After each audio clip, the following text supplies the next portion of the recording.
Hello. It prompts me. It says, "Do you want to use an intro video?" It can be jarring if you just like, "No, I do not want to use an intro video. No, thank you."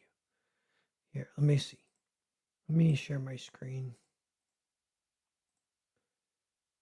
So I got these. This is Grand Prix 3, which is fun. I'm up to page 18, 19 out of like 52 or something. So I can usually do two a day. And that's like a medium leisure, and that's with the 3D already set up, which that took like a month or part time doing other stuff, but it took like a month to set up all the backgrounds, get all the pages ready. Then I go in, I got to draw the characters. Maybe I can show one that's been done. I got to color them and letter them. So there's still a lot of work, but it doesn't take an insane amount of hours per page. I don't know. By the time it's all said and done, it might be 8 hours per page, but that's like, a lot of times comics, it'll be 16 or more. Vatican City was more like that, more like 15. But so eight's pretty. It opens up your ability to kind of work on other stuff while you're doing it, which is I kind of do like that. But you know, I do want to do a project like Vatican City, where except one that I write, which would probably be Percival when the time comes. But because it can be more commercial, obviously, the better the art is. More time you put into it, seemingly. But I'll show you the art for part three. But I don't want to give spoilers, but it's all a lot of it's just people talking and stuff, I think. So yeah, it's dark. If I zoom in, you can see it. Like there's like this is a good drawing of a lady. It's a lady. That's Amelia Blogart talking to her. Um, People entering. I gotta put some gray in there. Didn't get filled. Yeah, I don't know if this counts as like a comic hack, but this like 3/4 away, kind of just the ear by the side. Here's Blogart doing it. Here's Amelia doing it.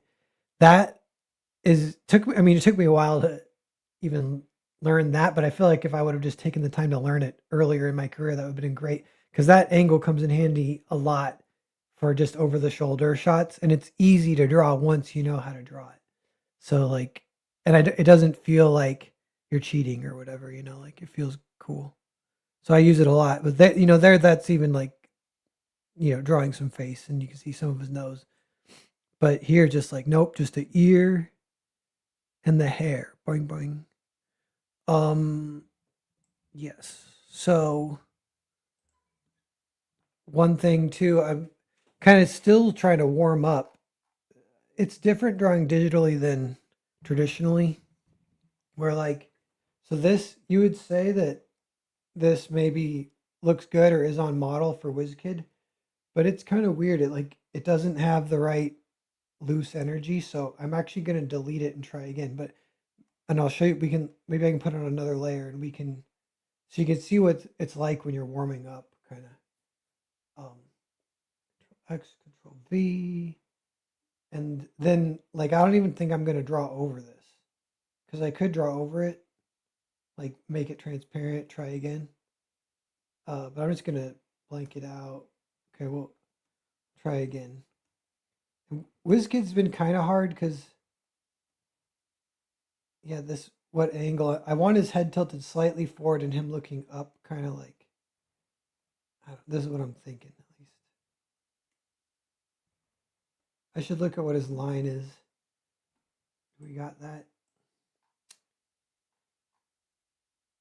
What I already told him that the souls escape. So he's kind of incredulous to Blogart. Slash, he's almost like annoyed. RJ William, what's up, man? How's it going? 3 people watching. Say hi for in the chat. The other thing I want to try today is we'll see once I get going on if I can get this on autopilot. I don't even know if that's possible, but attempting some autopilot drawing and then talking about one battle after the other, which I saw in theaters a couple days ago. Still kind of thinking about it. And then I actually watched Eddington too because I heard Some people say they're kind of like they're apples to oranges, but they're both kind of, I don't know if you'd say similar, but yeah, they're like could be companion pieces in a way. And Eddington, conservatives, I think, like it, most of them. And one battle after another, a lot of conservatives are hating it and won't watch it. But I'm more on team defense for one battle after the other, which may be cope. I have one buddy, uh, create critic guy. I really respect his opinions. He's more on the conservative thing, and he's got Wizkid's talking, so his mouth will be open. That means his chin would be lower. Like, that might be okay. Let's look at that might be okay for the line. He's doing the deadpan. Now the problem is too, I set up kind of weird things for him to be wearing. It's not on this scene. I gave him a hoodie, which I sort of regret. He's kind of in his evening comfort clothes, but he's wearing his vest still. He kind of has an iconic vest. I gave him a hoodie underneath it. You know, that is kind of close. That might work for what we want. His lines here. Should I try dragging him lower? Jolly, what's up? Praetor7, what's up? RJ, why are these conservative or liberal movies? Well, they both tackle like politics, kind of. So then, but they're yeah, um, and one a quick way to separate them is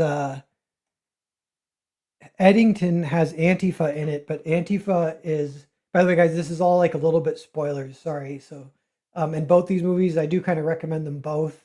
They're both unpredictable, which is really fun. Like you just don't know what's going to happen. So, so just be warned. But yeah, they both have sort of like an Antifa-ish thing in them.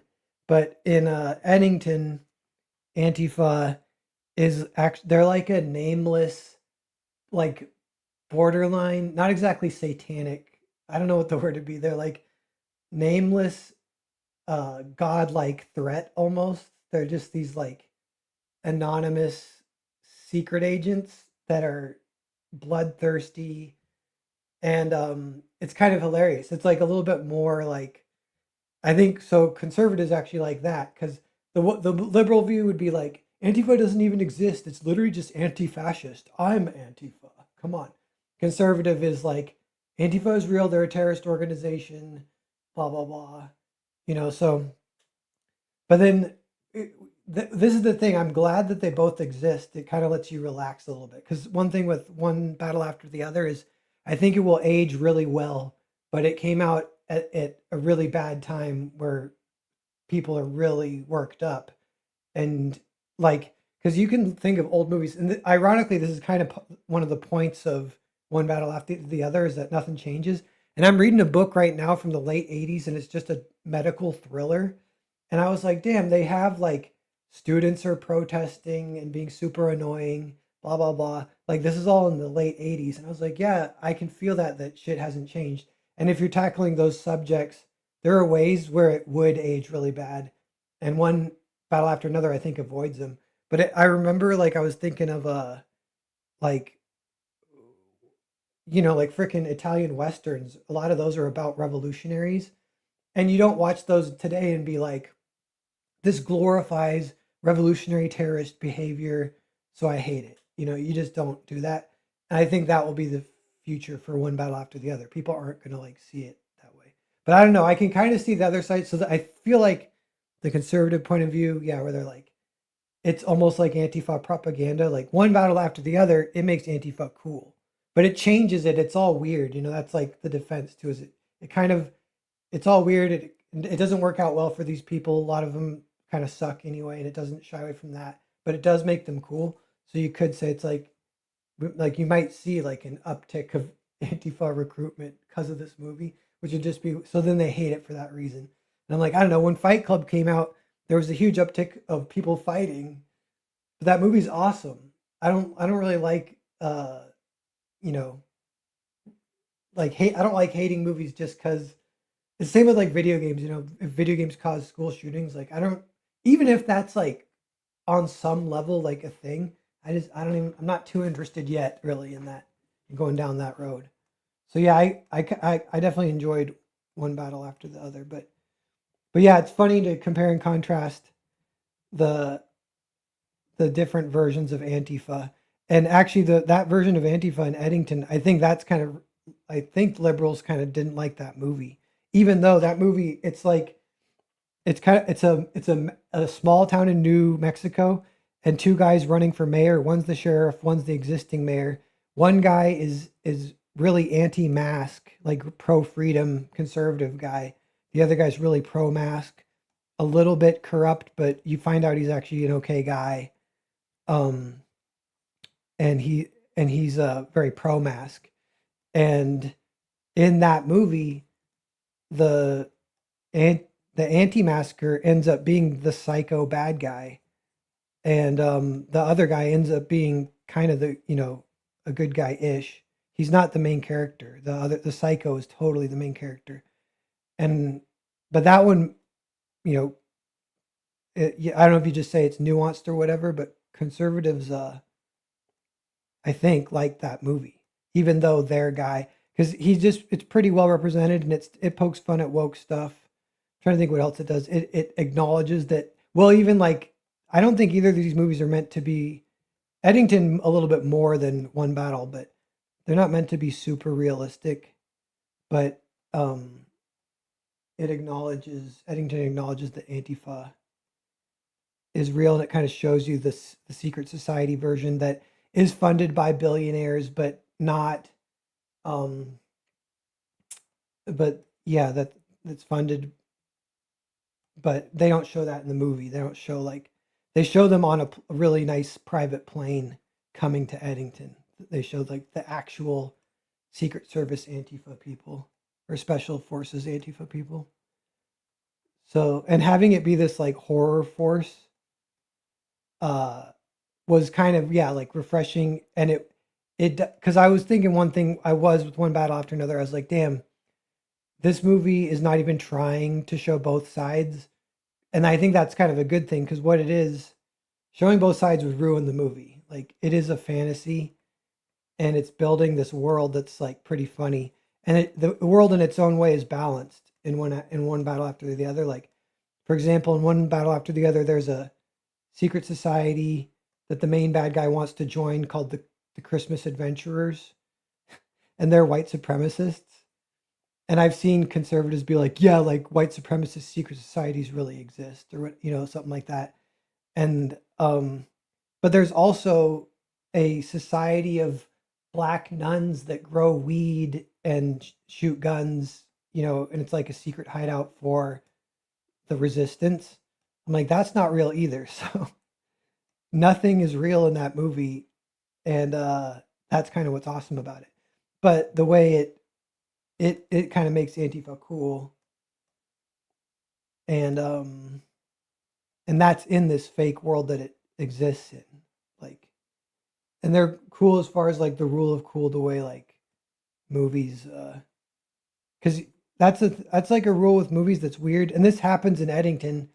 Eddington is the main bad guy, who is the main character. Sorry, I don't know if you'd frame it that way, but the anti-masker guy, he ends up being the bad guy. He ends up like killing some people, and he kind of cracks and stuff. And um, but at the end, he has to fight all the Antifa Special Forces people, and you end up rooting for him, even though he's like the bad guy, because um, because he looks like he might survive against these like nameless forces, and that's just the way movies work. It's weird.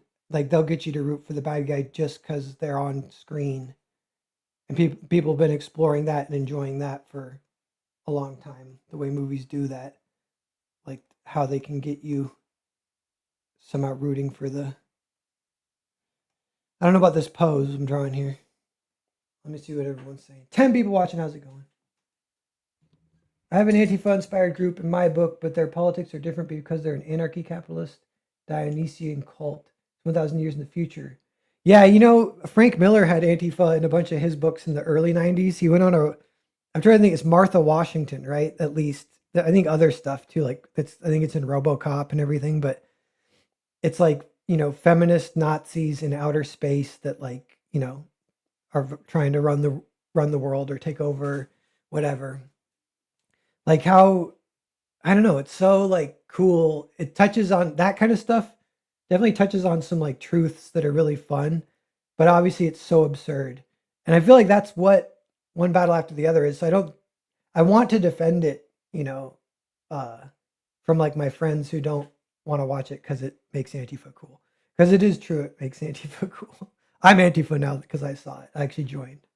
As soon as I saw the movie, it's the first thing I did. Ran out to my nearest Antifa recruiter. I was like, yeah, I saw one battle after the other, and it was so cool. Um, so I want to be Antifa now. A Rotor Rooter. I think There Will Be Blood is the only Paul Thomas Anderson I've seen. Dan Day Lewis is so watchable. Yeah. Massive Panda, what's up? Praetor 7, what book? The book, it's just a random blockbuster novel. I forget what it's called. It's called like Intense Fear or something like that. It's about a disease spreading in a hospital. Praetor says, I'm leaving if you're talking spoilers. Yeah, Praetor, you might not be here. I am talking spoilers, by the way. I'm kind of being sort of vague, but one thing about I messaged this to the dude I talk to once in a while, and it's that in one battle after the other, that Antifa is there's like no trans. It's not Trantifa, and it's super heterosexual, and it's really hot black chicks basically. And so that's like what's funny about it. Like it's super kind of cool. I was telling him it's Gen Xified. It's like if it were 90s. Well, I might be on to fixing this pose here a little bit. Starting to feel. She's like hunching her back, but that can kind of be okay. Switch it to check.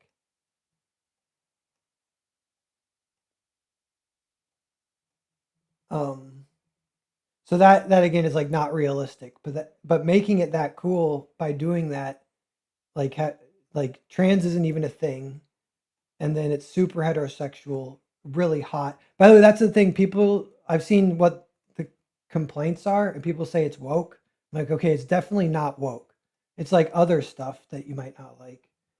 I've, I guess a lot of people do say this is like we need to like define woke better or whatever. It's part of the issue is it's getting overused. And actually, that's one thing is Antifa is overused. That like there's a bunch of different things it could mean. Um, and that's part of the problem that in kind of bad faith you'll have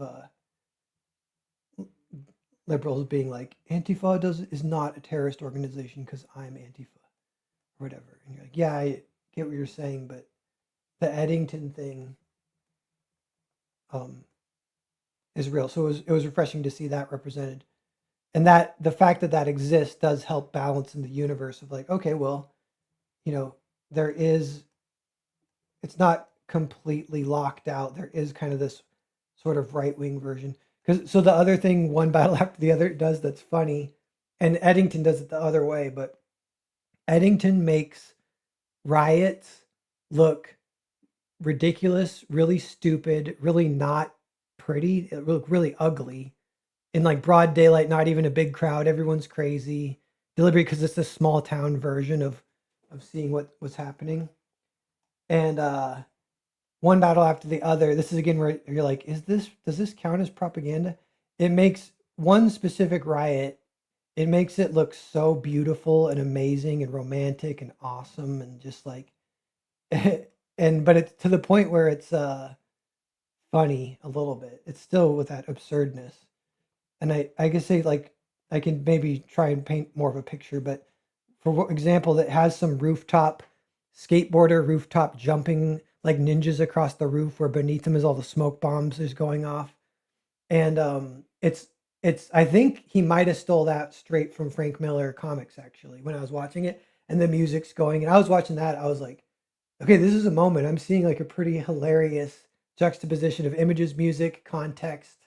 Everything is funny what they're doing. They're making a riot like super beautiful. That kind of makes me laugh. But then, I don't know if like you don't want to be like riots are not meant, like what I don't know, like what the complaint would be like. Riots are terrible. I'm like, I know. But that is when I finished the movie, I was like, man, I wish there was a representation that showing riots not being cool, just existing. And I could think of, you could do a really good version of that too. So I'm like, there is no right wing one battle after the other. Because that's the other thing is Paul Thomas Anderson, he is like a genius kind of. Uh, so you have this great filmmaker kind of, I don't think he's straight up on the left necessarily, but they claim him, if there's a draft. And so I'm warming up a little bit. This pose is looking pretty good. Uh but yeah, so if you try and take, I think some of like there is some like, you know, he probably votes Democrat or whatever, who knows. And sometimes people try and find out, and then they find out if your guy, if they're your guy, if they're on your team, and um then you might root for him or against him or wonder what kind of, like, I know there's like, is his name Craig Zahler? Like he's like a right wing filmmaker supposedly, and it's not like his movies are like Nazi style, but they're just slightly different. Like if he made a movie, it probably would be, the riots would be more terrible rather than super cool and beautiful. Um, and so as long as you have both, I mean, I was a little bit, yeah, when I thought there wasn't both, and I was feeling like, okay, I can kind of see where some of the conservative criticisms are coming from. I don't know what I. Let me take a break for a second and talk about this drawing. So she's wearing a robe. Takes some figuring out. I want her leg exposed. The robe can be like off here. The leg's closer to the camera, so it can get kind of big. Hopefully, when you zoom out, it feels 3D. Right now, her torso is really long. What would her hand be doing? Try that. I'm kind of seeing if she's tucking her hand in inside of her thigh. Her head resting is okay. I could try. She's supposed to be sick, so I could. Now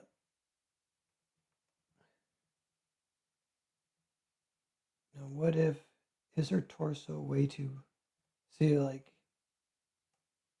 I can make her head bigger, and then her torso doesn't feel so long. Yeah, make that looks a little better too.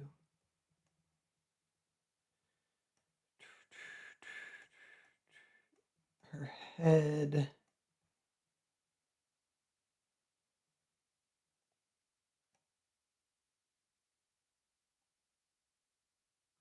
So I was wondering with one battle after the other, I'm like, is there ways that you could, and this is cope, but ways that it is almost like right wing coded, and this is like things that would piss off, if someone went in and tried to see it through the leftist lens, like they didn't like Eddington because for this reason, because of the stuff because it made riots look bad, it poked fun at woke, it made Antifa look real, despite making the anti-masker, even though representing his point of view pretty well, they made him the bad guy. That did not piss conservatives off. They still like the movie.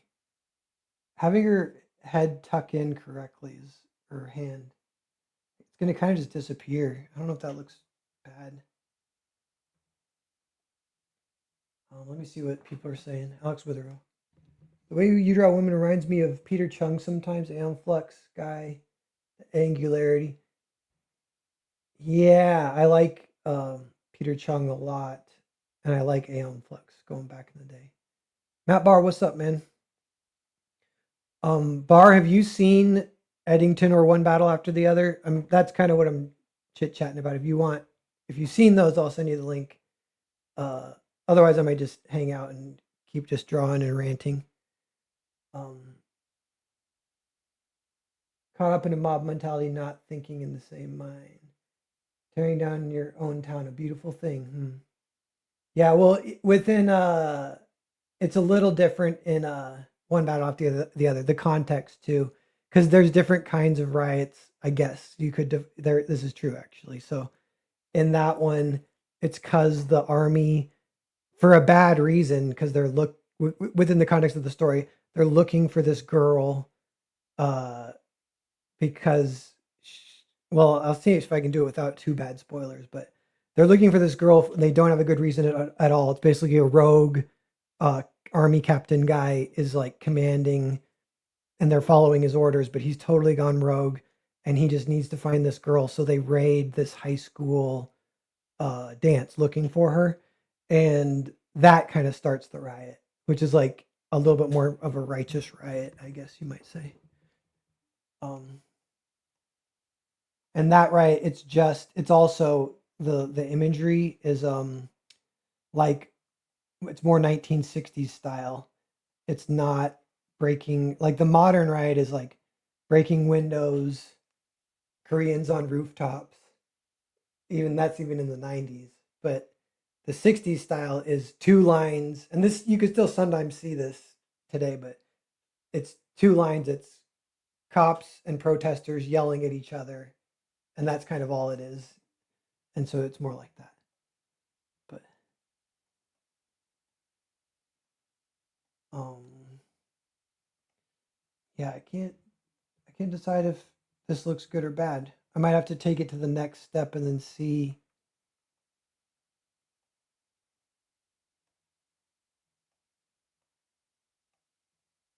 Could raise her shoulder. Ooh, that looks kind of good. I don't know if that looks better or worse. Flipping it.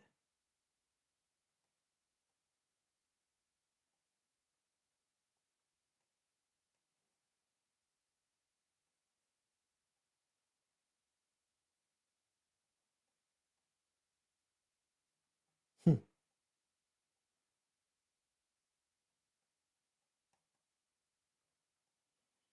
Um, yeah. So then the question, I'll try this just to look at it, but I can try. Uh, so we'll do. Here's the old and new.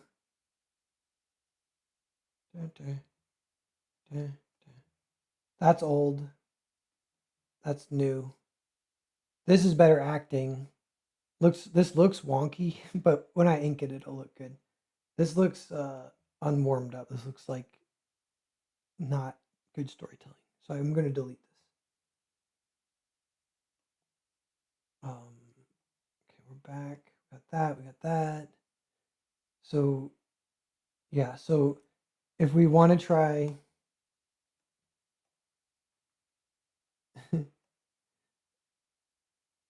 having her like really creaking her head to the side here,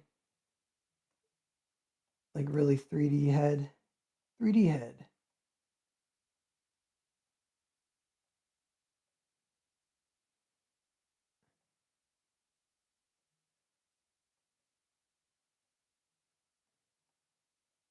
I mean, that might look kind of cool. The only thing is her neck is too short, but I have these on the other layer. So much cheating you can do when you're.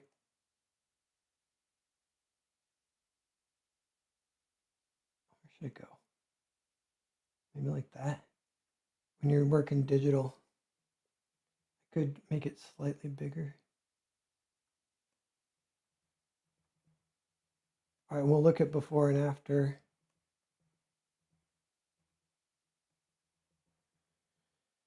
Okay. Dirt, dirt. So this or this? I think this one's better. Dirt, dirt. One looks like more a little well drawn ish.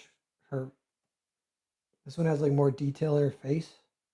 but it's so 2D, it doesn't feel like it's in the space. This one feels like it's in the space. I'm going to commit. I can still clean this up. So I'm going to delete this other. I do not save layers as I go. Try and get them. Yeah, give her a little more cranium, that could help. A little more cranium. Oh. All right.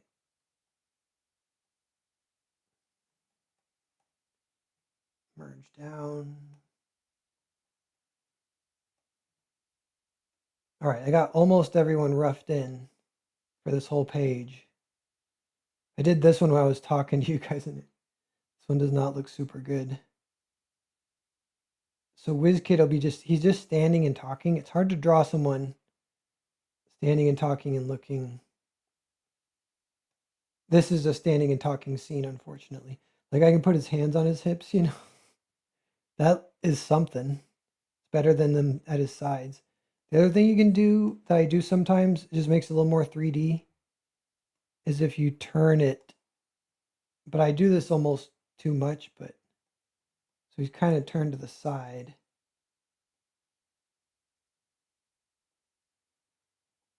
Then you can have, like, there's him in 3D. And maybe, yeah, he's still.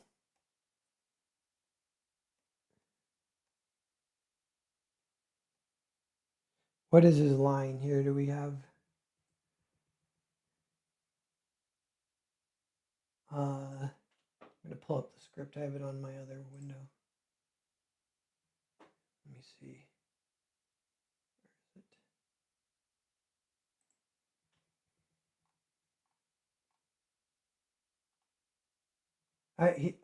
WizKid says, I've heard about your situation. Now let me tell you about ours. Okay.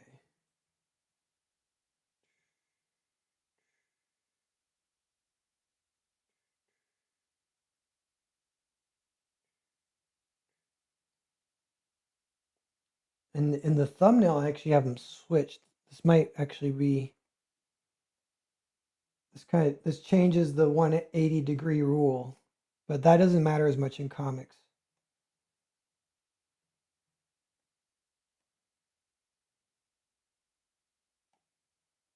So if we go that side of him, WizKid right there, that does line up a little bit better with the.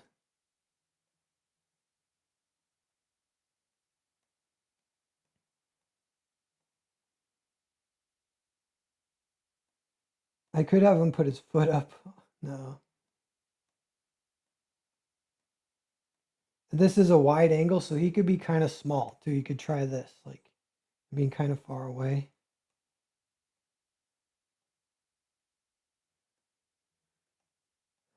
That does kind of feel more 3D, but I don't know. So I just noticed there's this seat here.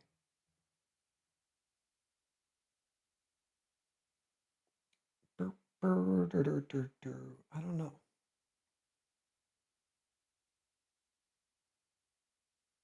Maybe it's not supposed to flip.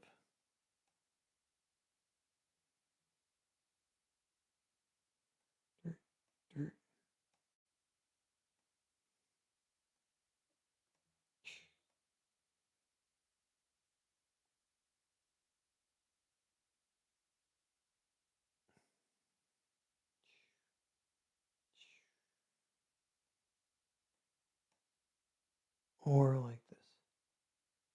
I'll try it like this. This actually looks kind of cool.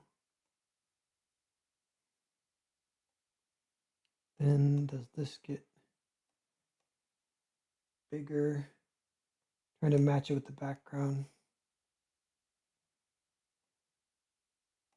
And so he'll be saying, I've heard about your situation. Let me tell you about ours. He says, Wiz. He kind of interrupts him.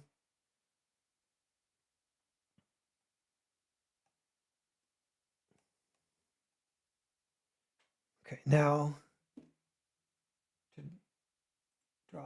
WizKid's small on the page here, so there's not many lines.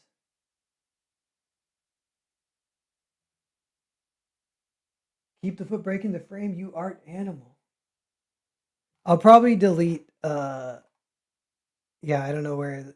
If it's the edge, I'll delete all the edge stuff. Unhinged, drop it in to say hey.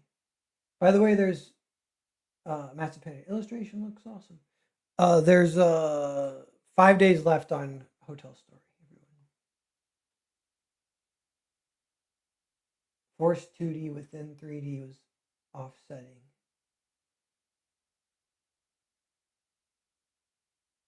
Our heads 3D. Hmm? Yeah, I wanna I would check that out just to see if it looks good or bad. Oh, I like mixing 2D and 3D. I remember from the 90s, some shows used to do that. I can't wish I could remember which ones, like GI Joe Extreme or something. What's TC? Civilized is a lot, or is this civilization? Civilized is a lie to trick people into tying their own hands. In France, hundreds of thousands marched, but they wouldn't storm the Bastille and remove the problem, so their country was stolen by traitors. Yeah,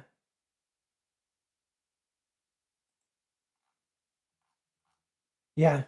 Well, I think I kind of said almost everything I wanted to say about it. Was sort of like a little bit of a defense of one battle after the other from a conservative point of view, which might be coping, but one is that Eddington exists, so I'm just glad these different things are represented. If it wasn't represented, I'd feel a little bit more.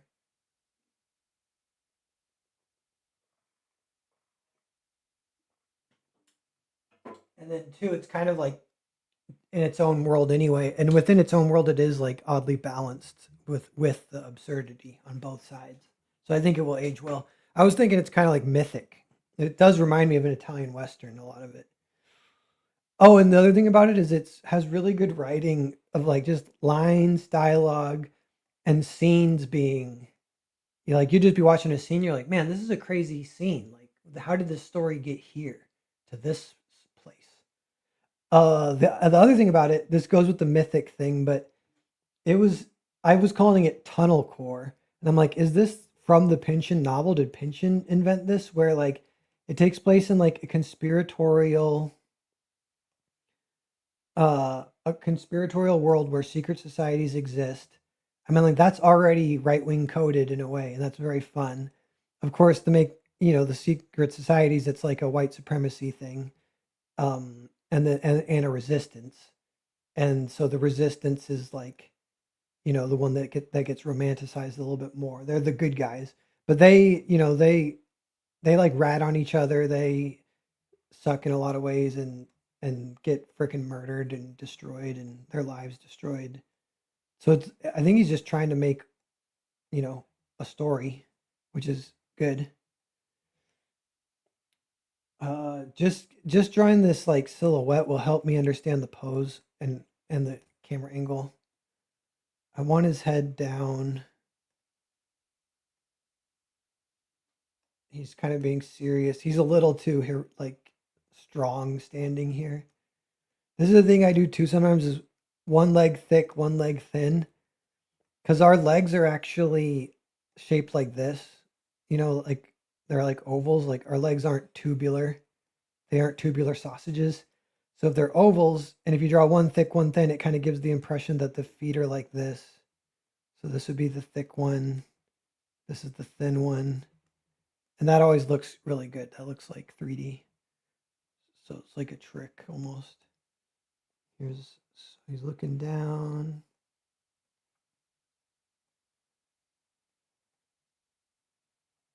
Uh, is he too serious? Maybe it's okay if he's serious here because his head's super tiny. Tiny heads are cool though. But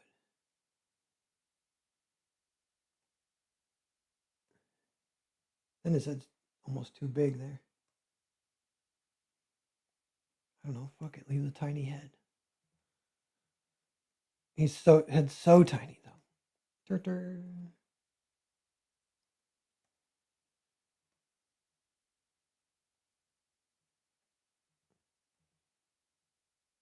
All right, that might be something I try and clean up once it gets to the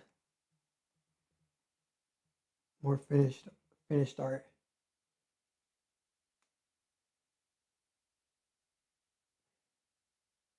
Um, which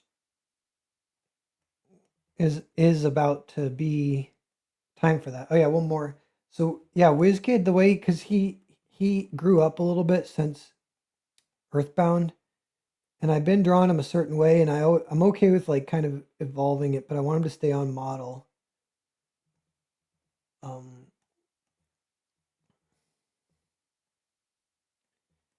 I noticed too, like sometimes, yeah, like so this is small on the page, so like it's a matter of like strokes, and this is again like cheating him, control Zing so much, but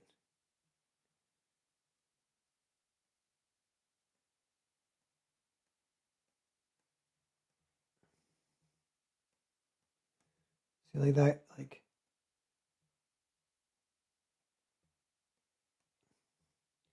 that kind of reads okay for. He's got his.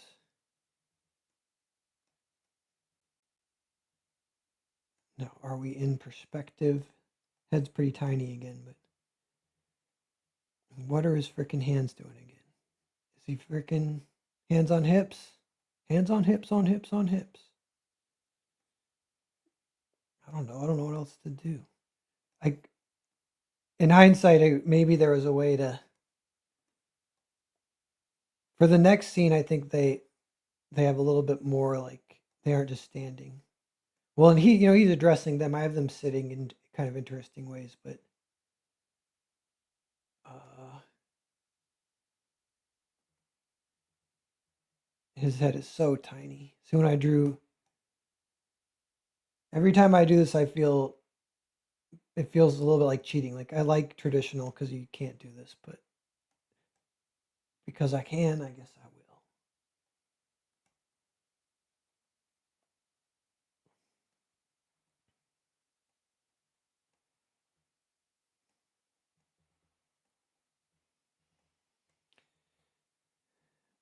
Okay, Whiz Kid.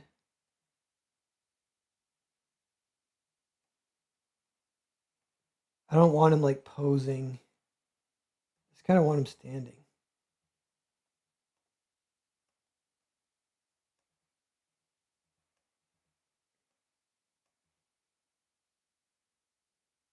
Scratching his butt, his hands down his pants, scratching his butt like that. That looks great. Should we leave it? Should I do scratch, scratch? No. All right. I don't know. Hands in his pockets.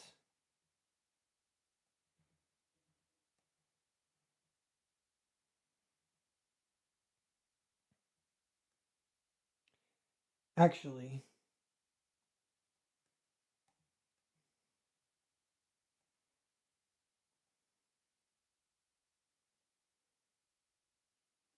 him just standing looks okay. He's literally just standing there. And he's got a little bit of a Hellboy body with the neck tapering up. I can test, again, cheating, lowering it slightly. Looks okay. We're getting kind of a little more realistic, which for him, I don't mind. Slash, I kind of like. Yeah, so some of these, they're like, could almost be finished lines.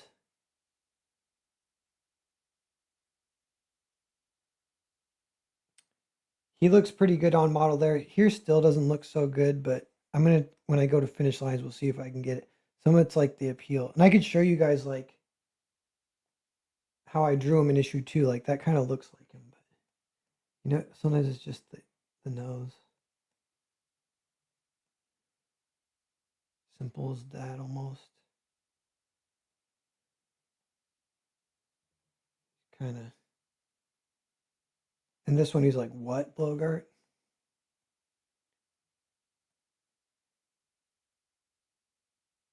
He's like, what? What you talking about?"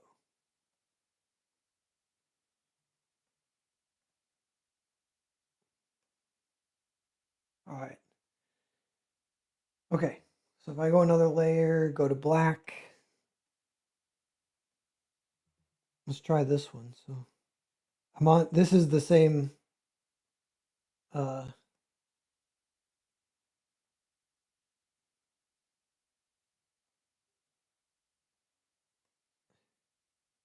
the same like brush I use.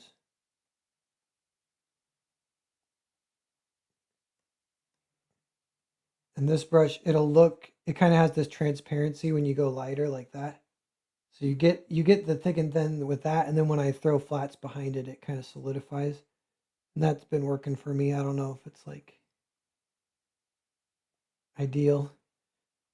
If I am inking, a lot of times I can almost use the rough drawings for finished drawings, but for this I'm inking, and I noticed if the lines don't connect, that will look like finished inking a lot of times. That gives you a thick and thin too.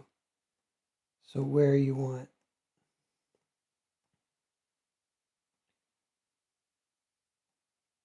Now I don't know if I'm losing the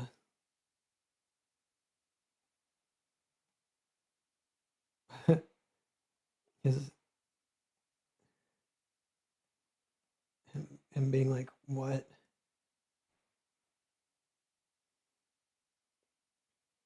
Is that okay for a hairline? Speaking of, lines.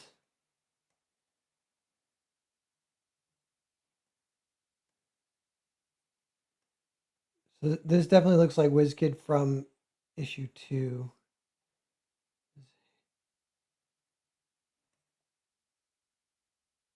I think that could be okay.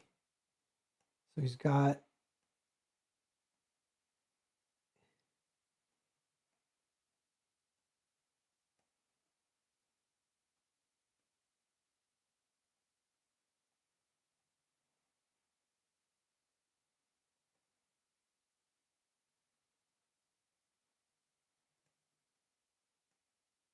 got his hoodie. What? Um, this could still maybe be completely redrawn.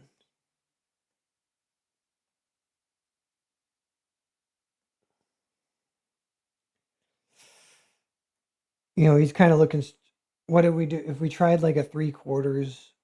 But he's kind of looking straight at Bogart. What else? We could try dragging this up just a little bit. What if I hide this? So here's what we're looking at right now. His neck's kind of long.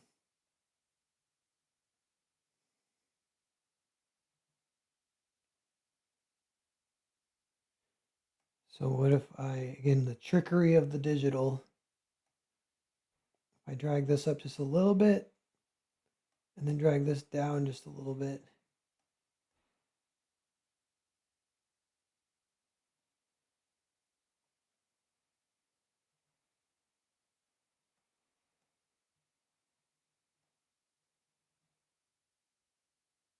This was good, has a real thick neck too.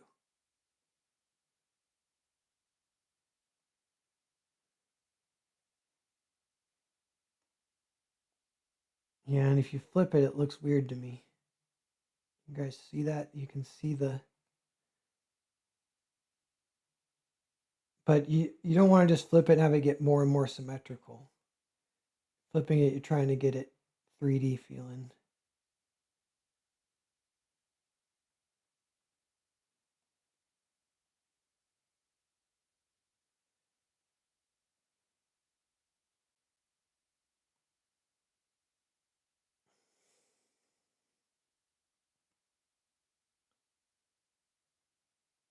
So that might work for his line. Could almost be a little joke, laugh, joke moment kind of thing.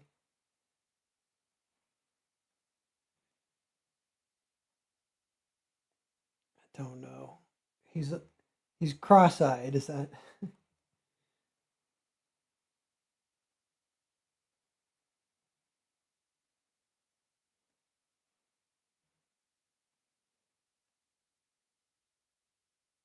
Now he's goat-eyed.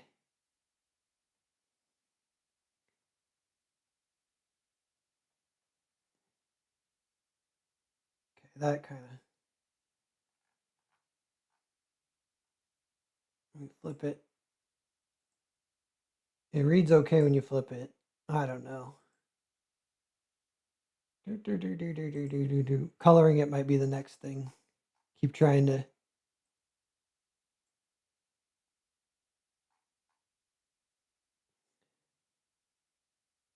The other thing is, I usually do connect the eyes. There we go. So you're saying what? What, Blogart?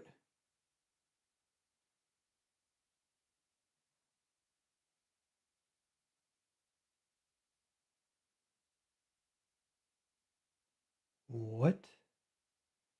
Now what about his like skull hairline? This could be further back.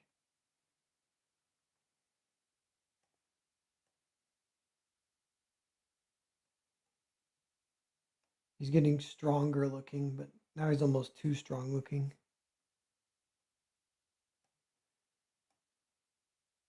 We can shrink his jawline just a smidge.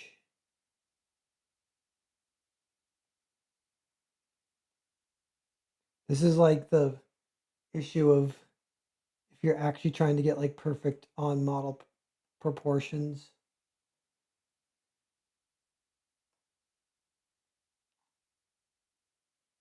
See, I don't know if I like this workflow where I'm like literally just so many control Z's and redrawing.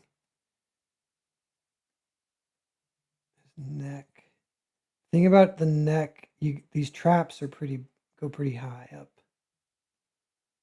So, but we're kind of a low angle, so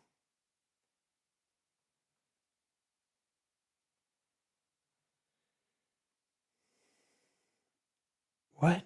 I don't know. This is the thing is like I'll spend an hour tinkering and then redraw it, and the redraw will be the final and look good. Let me see. But we'll leave that. That looks okay. If I look away at this monitor and then look back, the it'll hit you and you can see if it feels okay or whatever. Okay, so if we continue, some of these go faster. Yeah, getting WizKid just right on model has been an issue. And I have him like he's like drooping his mouth here because of the line. Um, but if you're drooping your mouth, that would actually expose the lower teeth more.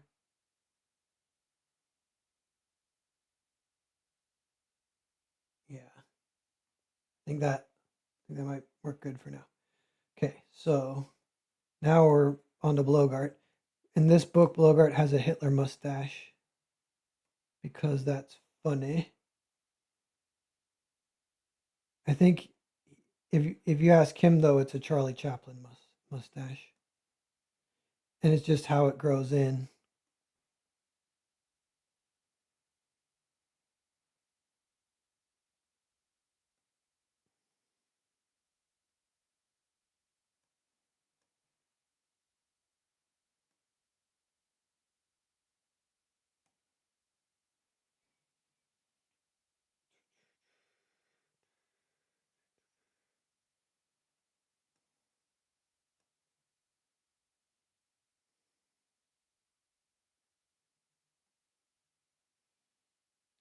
He's got like puppet mouth.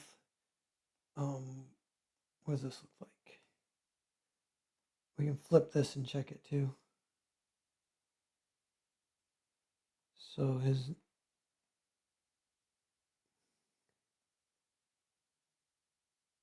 yeah, that feels pretty 3D. This is kind of a cartooning trick, but yeah, if you got eyes wrapping around a round head, so here's the head, here's eyes. You just do one like this, like one wide and one skinny.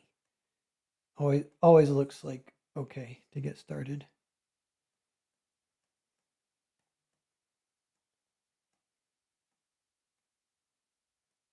Just spent a freaking hour trying to get WizKid looking good, and Blogart goes in like a second. So now Julia back here, she's small. Like this is on the page, she's kind of tiny. Same on panel 1 on a lot of these. So it changes how you draw her. Like you don't want to zoom in and do super detailed, whatever. But I can get like her silhouette. But then, yeah, I don't even know if I want to draw like her eyes or what.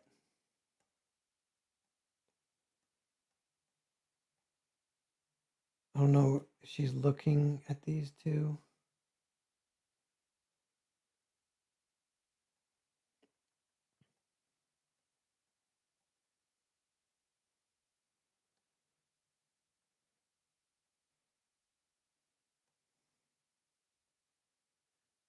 See, that like sort of works.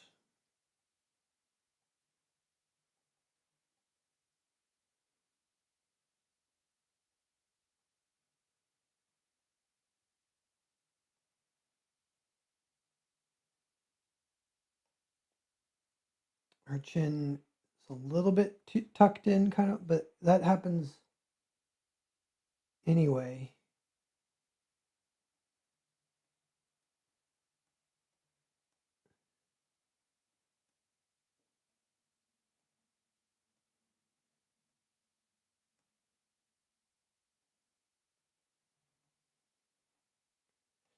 Is there anything more to say about One Battle After the Other? So, having watched Eddington and Battle After the Other, I liked One Battle After the Other a little bit more.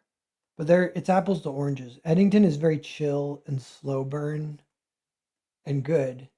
One Battle After the Other is like it almost cheats. It has awesome music the whole way through. Like Johnny Greenwood does all the scores for PTA. He did the music for There Will Be Blood. If you guys remember that, that was really iconic.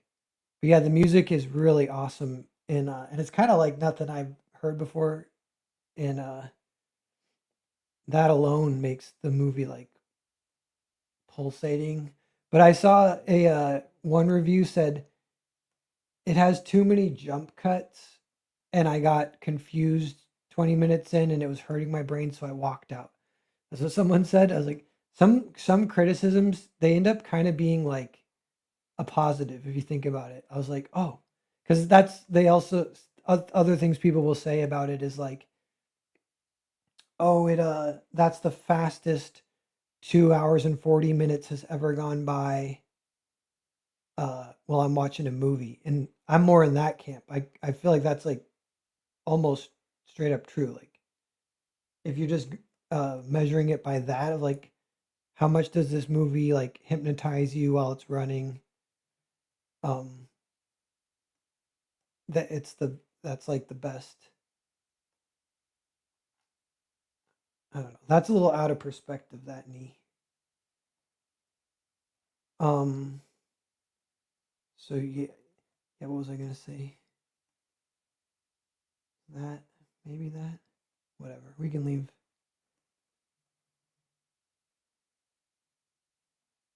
I don't know if I want her too much.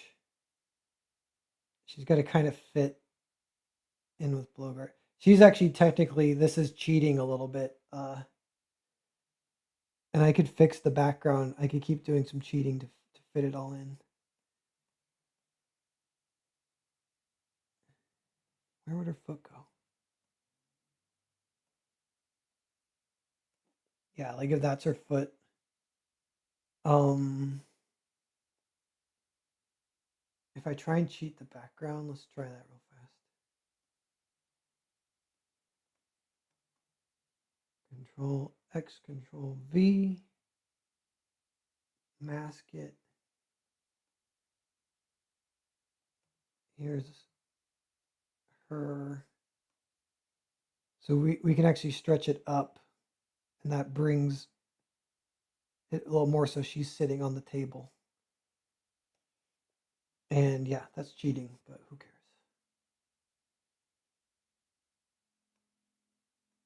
All right, we're getting some panels done. Now I kind of forget where I was with One Battle After the Other.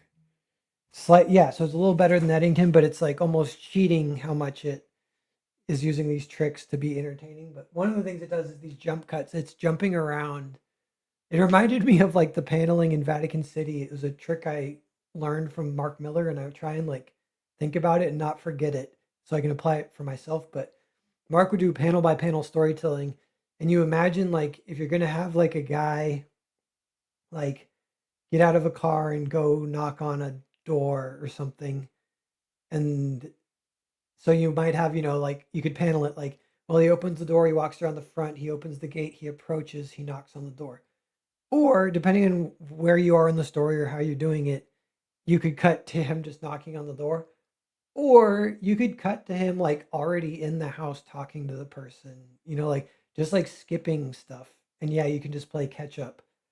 And it's like doing that from the very beginning and then cutting between multiple plots as it gets going, and you're picking up, they're always got something further down the line when you pick up with your story again. So all that stuff keeps the pacing like super fast. And it's like almost like a trick. Because then some of the criticisms I've heard are like that, by the way, some again, like some of these criticisms you're like, oh, that's almost like a strength from a certain point of view. But I've heard people say that ultimately they aren't invested in the character emotionally. And I was like, and this is mostly conservatives saying this because it does have like some heart, and I can see how maybe it just doesn't land or whatever, but it makes an attempt. But yeah, this is the thing though. Pretty sure it's like Kubrickian cold, which I think a fair amount of Paul Thomas Anderson's movies are like that. Um, but we've talked about that in Creative Block about if movies can be warm or cold. Like Spielberg would be warm. A lot of times to get warm, it can almost get schmaltzy or cheap or cheating, but it can also be awesome, and it gives the movie a really strong feeling of a full course meal of the good emotional experience you can get. Um, One battle after the other goes through a few motions to kind of achieve some of that, but a lot of the emotion is just from the intensity, where you don't have that much crazy context of the emotion. So, like for example, if it's a father who's trying to reunite with his daughter because she's kind of gone missing, basically, or whatever, and he needs to meet up with her, that's a big part of the movie. And yeah, it's like, okay, if you could spend an hour setting up that he loves her and he just really needs this or whatever. They do not do that at all. Like that you get one scene of them, father and daughter, before they get separated. And in that scene, they don't like each other. They're kind of fighting, which is a cool way to do it. But that it's a very cold way. And it's like Kubrickian. And this movie, it reminded me of Doctor Strangelove too. And I wondered if Doctor Strangelove at the time had people getting mad about it. Like, they're making light of super serious issues like domestic terrorism. Like, I don't know if they would be, if that's a one to one comparison. But that's definitely an issue of the timing of this movie release.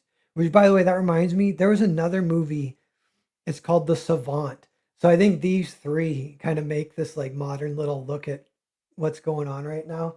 So the Savant, they postponed the release slash, you know, maybe they're never going to release it. I don't know if that is reasonable to guess, but and that's about a woman. I don't even know if this is a real job. I guess it might be, but it's like a woman online who tries to catch white supremacists kind of by posing as one. She like does not even honeypot. What's it called for like dating? Catfish. She kind of catfishes white supremacists online. And that movie's all about like white supremacist terrorism, and she's trying to stop it. And it's just the cringiest, incorrect kind of portrayal of the world. So they're like, yeah, we're not releasing it because we're literally right in the middle of like multiple far left violence, happening uh, for the past few years, even going all the way back to, well, maybe before, but going back to Trump getting shot.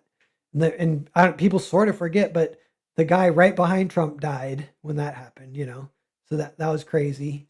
But it didn't feel as crazy as the Charlie Kirk one. Charlie Kirk felt super crazy, and the Trump one felt crazy. But so yeah, people are reeling from all this stuff. So yeah, that got postponed. But it's also just like embarrassing. It's like, man, they really thought. I call it like just the libtard thing, but they're kind of in a bubble, And I don't even mean libtard necessarily in the most like derogatory way, even though I'm sure it is a derogatory term, but like, um, but yeah, the like the thought that this is, and that is one of the issues I think people have. It's just the timing is one battle after another. One of the worst things about it is just the discourse, because they call it a discourse movie to as a derogatory term. But I'm like, the movie itself is not, the discourse is like kind of hilarious if you actually try and look what it's saying. It's like, yeah, it's like it's black, beautiful black nuns with machine guns, militant revolutionaries that you're not even sure what they're revolting against exactly, versus the Christmas Adventurers Club, which is a white supremacist thing. That's the discourse. That's hilarious. Like that's awesome. But but then the actual discourse is libtards being like, this movie is so of the now. It's so what we need for this moment, for this dystopian now, for this moment in time, for Trump's America, blah blah blah blah blah. And that route that like totally sucks. So I'm just waiting for that to go away. Then the thing, then one battle after another might get a little more fair of a shake. But I do think it's going to age well because that stuff will fade away. I don't think liberals can claim it forever. I think you're kind of falling into a trap if you're trying to put it in the realm of the culture war. For one, calling it woke because it isn't. But if you're even trying to say like this is a left wing movie that glorifies domestic terrorism, and we don't like that, so we don't like this movie. So this is a bad movie or whatever. You can fall into like these copes a little bit of like because it is a good movie, and but that's the problem. I was like, dude, there's a certain angle where this movie wins the culture war forever. Uh, Unfortunately, like or like it's weird, but yeah, this movie's so good that um the right wing can't compete. Like if you try and compete on the level of like, all right, you guys make a movie and we'll make a movie and we'll see whose is better, and then see who's is more embarrassed because they can't make a good enough movie. And Paul Thomas Anderson is like, okay, here's what we submit, and he turns in one battle after the other with all the biggest stars of the day. There's a crazy script which is just has some awesome writing in it, and then all the right can say to it is like, oh, this glorifies violence, so it's disqualified. It's like, well, what's your movie? And you're like, well, you could sort of submit Eddington, but Eddington can't defeat it. And Ari Aster is not right wing necessarily. Maybe he is. I don't know. He's cool. I kind of think PTA might be cool. You know, I don't know. But that's the other thing. There is this. Uh, Speaking of discourse, there is a discourse I've seen of like Gen X being a false like savior for the woke PC stuff because they were this is, for example, Quentin Tarantino. They will say very publicly like political correctness is terrible, but then they will make super borderline libtard stuff or whatever. So a lot of conservatives have rejected Gen X. Um, I forget where I was going with that, but yeah, like I don't even know if like I'm like that's almost like a step too far. Like I don't know if I'm coping by saying like if you try and frame it like these little victories, like for example, the Gen Xness of one battle after another means Antifa gets cool all of a sudden. There's no trans shit. It's super heterosexual, super sexy. That's like to me, that's like a W. But I don't know if it's like, yeah, you know what I mean? Like I don't know. It needs to get looked at down the line and looked at again. But I would if it my prediction would be that it would be down the line would look it's not like, oh, that was the point where all of a sudden that's what's because I'm saying it like wins the culture war as far as like it almost like ends the culture war in a good way where it's like this kind of happened with speaking of this is trying to guess what moment we're in for art or whatever where the wind's blowing, but this kind of happened with Honora, which I like this way more than Honora. I like Honora and I wanted to love it and I bought it just to watch it. I paid $20 and I was really looking forward to it. It's pretty great. But that one, it got the left and the right didn't like it for different reasons because the left was uh, like, oh, a sex worker who isn't in control of her own life. Like it's portraying sex workers in a negative way. Like the world really needs that right now. That's what the left was saying. And then the right was saying like, oh, a movie glorifying a sex worker as the main character, and we get to live through her eyes, and it shows her in a light that tries to make you understand her, this like dirty sex worker. Like the world really needs that right now. I'm like, okay, I feel like this is a good sign. And this reminds me of this, I feel like this is like that Gen X thing, anti-PC thing, middle, you could call it a middle path, which I don't know. I'm not even super into middle paths, but um I'm like, this is a good sign kind of for art that they're saying the exact same thing on both sides. They both don't like it. But yeah, if you're making a piece of art, I was thinking too, speaking of like the middle path, like, and this is true like with Eddington. Eddington is like a little more even nuanced, like middle-ish. Uh, but One Battle After the Other is not like you could imagine like what's a version of One Battle After the Other where it does throw some bones to the right also and ends up pissing off the left also. The one that you kind of got to dig for, but you're just like, oh, there's no trans in the Antifa. It's like super sexy black girls. Um, that's more of like a Gen X fantasy than like realistic, and it's mythic or whatever. And that is, you could see maybe the left wouldn't like that, but they don't even notice or whatever. But like, yeah, what if they put in, uh, yeah, like a riot that isn't romanticized, a riot where the rioters are in the wrong and ruining businesses and innocent people are getting murdered or whatever because of these riots.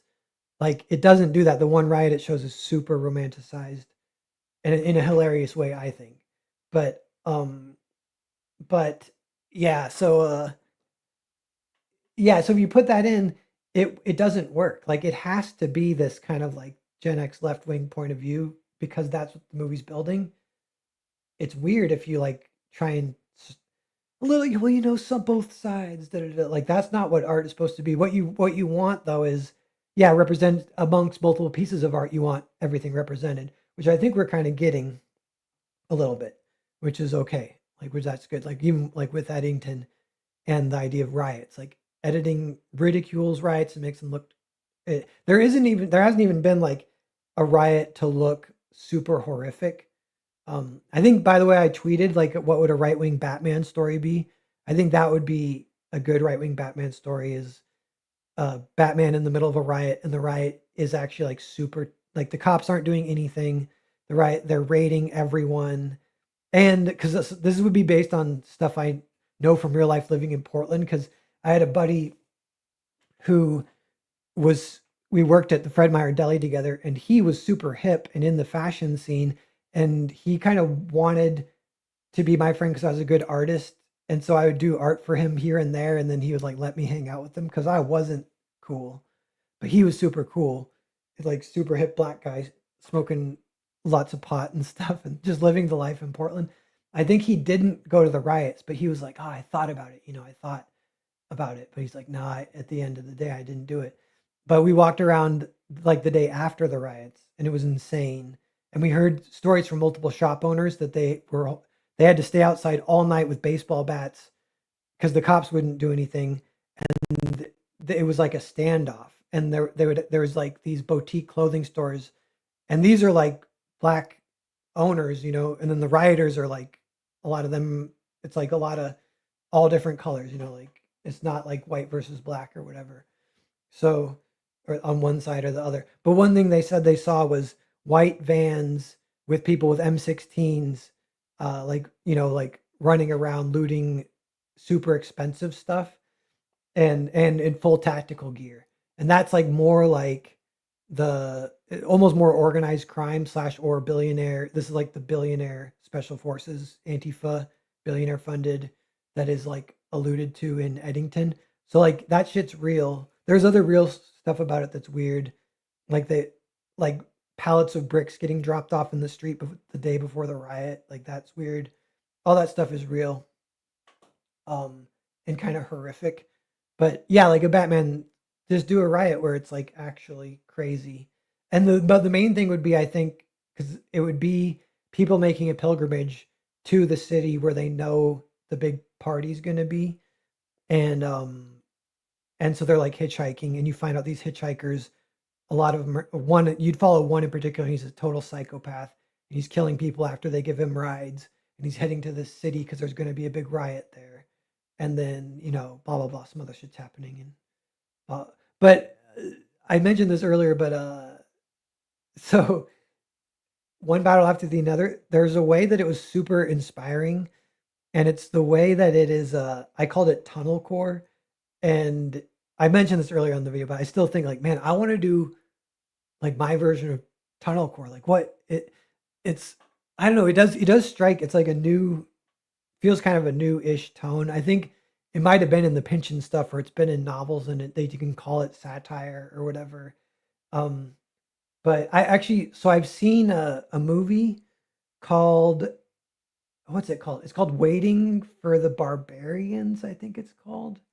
And it's like it takes place in, don't know what you'd call it. Like it's like generic uh Britain Empire in like the 1800s, and they never say Britain. They only say the empire, and then they say the natives or something, and they say the colony, but they never say where. So they deliberately avoid all these words, and that kind of makes it more quote unquote mythic or whatever, and it makes it more like, yeah, like commentary or something. But I actually hated that one because I was like, oh, you guys are just doing this because you don't want to research anything, and it comes off as like fake. And but one battle after another does all of that, but it doesn't feel fake. In weird ways, it feels like real for what it is, or it's so obvious it's making a fake world that it feels really fun, the fake world that it's making. Even though it's a Gen X left wing world. Um, but I don't know, that really didn't bother me for some reason. But uh, yeah, the fact that it's but that's crazy. Like I think like you don't. They never mentioned who's is president. I think this main city that they make up, or that it takes place in, they call it a sanctuary city. It might be a made up city, which is awesome if true. And obviously, all the secret societies and stuff are all made up. There's kind of almost this like false history that it like exists within. Um, and there is a little bit of like a theme, and I think the I think PTA said it out loud, and maybe some reviews, but reviews will skip over it and be like, yeah, the theme's anti-Trump, but the theme is that it's like always been like this, and that's kind of a cool theme. I think I feel like that does ring true because I've noticed that. I'm like, shit, you think you're in like a crazy moment in history, and you're like, it's always been pretty fucking crazy. So like, there's always been some weird shit going on.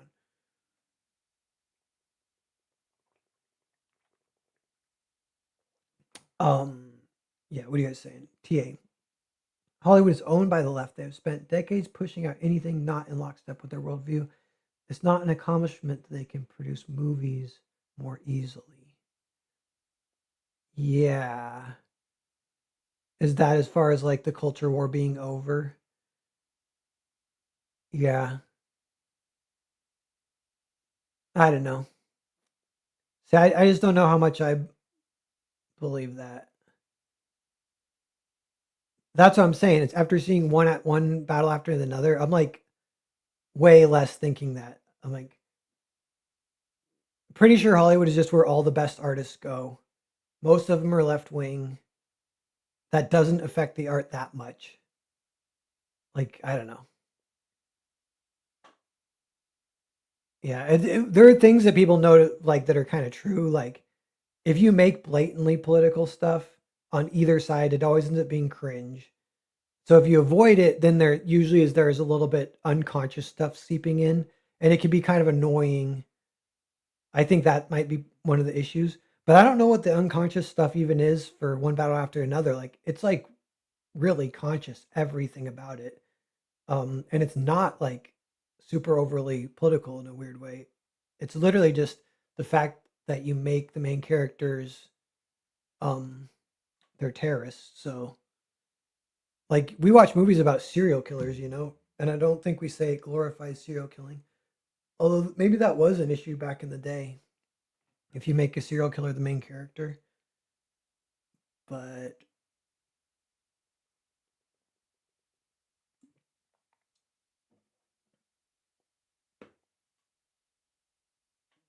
Yeah. But it's a funny thing to think about, like someone just making a mic drop movie that uh any criticism of it ends up coming off too much as cope, and it's and because I feel a little bit like that of one battle after the other, and so it kind of just, I mean, what even is the culture war at that point? It's definitely like the only way to win is to not play. That's how I feel like from a right, more conservative point of view. That is definitely true, I think. Um, and kind of like letting the chips fall where they're made, because there is, if people make real art, it'll end up being quote unquote like conservative in a lot of ways. Like one battle after the another does, it's like pro life, it's pro paternity, whatever. I think people have been trying to say it's anti that even, but I'm like, I don't know. Um, because if you kind of naturally drift towards good stories, it's going to be, that's like one of the things, like if you look back at movies in the 80s from the perspective of today, it all feels like conservative movies, but those were all made by the super liberals of the time. And then when people make a classic movie, like a movie that feels like it could be timeless, like one battle after another feels like that. Like it feels like it could be an 80s movie. The book that it's based on is written in the 80s. Um, shoot, what was I saying? If yeah, like that's like kind of tells you something, maybe. I don't know. Yeah, so then when you're talking about a movie off between left and right, Hollywood is a propaganda machine at this point. So regarding that, I talked to another film buff friend who lives in Czech Republic, and he has a good take on propaganda. And but I don't know, like one, people say these different things. They say like movies don't exist within a vacuum. That's the thing the left wing always says. And then lately the right wing says everything's propaganda. And I don't know if I like any of that. But the Czech guy, he says he'll say like, yeah, propaganda is totally like a thing, but he's like it's not a negative thing. You can make really good propaganda. And he said for example, the example he gave was Top Gun. And I guess Top Gun was a good example for one reason, because it was funded by the Air Force because their recruitment was down. So they're like, we need to get recruitment up. It's like, okay, let's make a cool movie. They'll make people want to join the Air Force. And they do it, and then recruitment did go up. So it's like literally propaganda. But it's just a cool movie, you know what I mean? So in that sense, like like Fight Club, like I feel like, yeah, like if people call Fight Club pro fight propaganda, I'm like, yeah, fights went up, and watching it will kind of make you want to get in a fight. Usually you can resist that. Um, but yeah, I don't, I wouldn't want to call Fight Club propaganda. It kind of leans towards even that argument that video games cause school shootings. Like I don't even want to like approach that as being true. I like to just treat it as art, even if there are influences. Um, I think the stuff that's negative propaganda, it almost needs another word for it. Like the obvious retard propaganda, the actual woke was kind of stuff like that. Like for within video games, it's called Sweet Baby Inc. Was the company that would come in, they make the main character ugly. Uh, the first thing they do, they'll throw in trans queer shit or whatever. They'll take out any heterosexuality, any strong men they take out. That is like, woke. That is so obviously terrible and cringe. We don't even need to worry about it. But that still exists in Hollywood. But they kind of self-correct. Like they get called out, and it doesn't make money. And and one battle after another isn't that is the other thing. But yeah, I'm trying to think what one battle.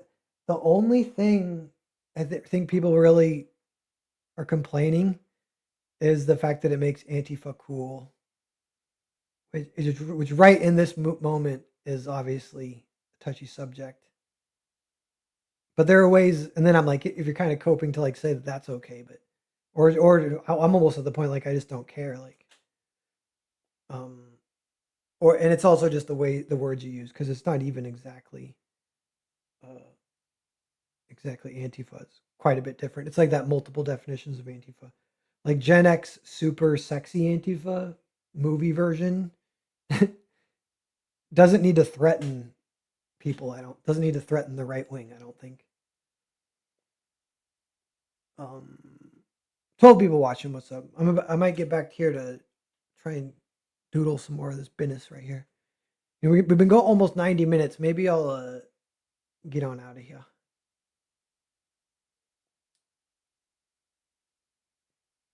TA, that's in all media, video games, movies, books, everything. Are you saying the left controls? Or are you saying that they do influence no matter what? They will influence society in some way, so you need to put a check on it and make sure it's promoting good, the right side or whatever. I don't know.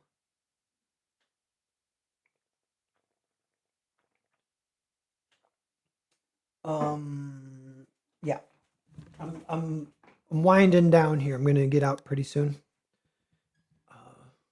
Maybe I can draw this swoop on Blogart here. It could be fixed.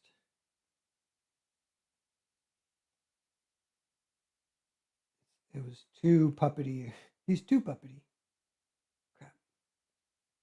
Which this layer? Good thing I'm on the right layer.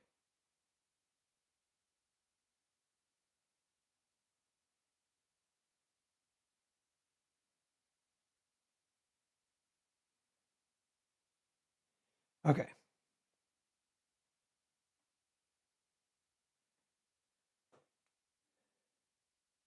How's Spike McFang? I should play again. I'm not stuck right now. I'm in between. And the other like random update, I mentioned earlier I'm reading the book. I wish I could remember what it was called.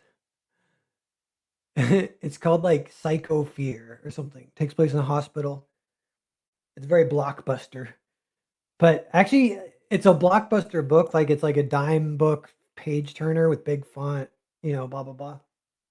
But it's a little bit boring, but it's very readable. So like I don't even care. But I've been enjoying reading, which I haven't been in that mode in years. Um, and I thought my brain was broke from like social media, but I've been happy to report that at least if it's like a book like Jurassic Park, I could just read for hours and hours and hours, and I do, and I'll finish it kind of fast. This kind of big book. I was like, shit, I should try this again. And I'm like, oh, books. Every book holds this a kind of cool story, and you can get into it. And there's like a bunch that haven't been turned into movies, just random, crazy, cool, fun stories that are pretty good. So I went to the bookstore. I bought $15 worth, which got me 5 different books, all of that blockbuster variety, paperback, 400 page, 300 to 400 page. Because for a while I used to say I only like thin books, and I read like all of Philip K. Dick's books in my 20s, and those are pretty sweet. But that surprisingly is those are not always page turners. It's more the 300, 400 page blockbuster, like they do get turned into movies like Jurassic Park or whatever. Those those authors too, like Michael Crichton, Tom Clancy, Stephen King, even those can become like super page turners. Um, so I've been kind of in that mode. I'm gonna keep riding that to see how far I go with it. Okay, mobster. Lots of 80s stuff funded CIA. Are you saying funded by CIA? Had to get young folks signing up to go abroad for the slaughter later on. Yeah, there is a bunch of CIA shit in Hollywood. And then that from that perspective, shit's propaganda that you don't even know. And then yeah, like I feel like it's okay to admit the propaganda can be good. I feel like that's normal and healthy and like uh that helps you like deal with it better too. Because ideally, like a perfect world, if you're talking about art, propaganda, blah blah blah, you could have you could kind of do whatever you want, just knowing that all the viewers are smart enough. But that's definitely not true. You got to be humble. Because I was like, even me, I saw Fight Club, college age, or yeah, like college age or high school age and going into college. And I got in some fights when I was drunk. And I swear it's because Fight Club, which is like embarrassing to admit. But it's like it got me like all worked up and wanting like, oh, this is like a rite of passage for young men to like get into fight. And in hindsight, I'm like embarrassed about it. But that movie's good. So I just feel like I'm like a little humbled by that experience, but I'm like, yeah, I don't want to like use that as a thing to like start criticizing art, I guess. It's like, oh, this movie's bad because a bunch of idiots are going to do dumb shit now. Because that may be true. And even just because of the timing, like, we're seeing it just in the discourse, yeah, from the libtards, how much they love one battle after the other. And the way they aren't even describing the movie. They like see a different movie. That's how far like their kind of crazy bubble goes. That's what's weird about it. That's why I just want like a little bit of time to pass and then see how the dust settles with that movie because I think it'll age well. But it's unfortunate that it's being used mostly by the left, and then the right is like resenting it, hating it as a reaction, which is a mistake a little bit, I think. um, but yeah, Wellred, what's up, Wellred? How's it going? It's going good. Got 11 people watching, hanging out. I was just drawing this. We're talking One Battle After the Another and Eddington, both super interesting movies. And yeah, Eddington, I haven't talked about it too much.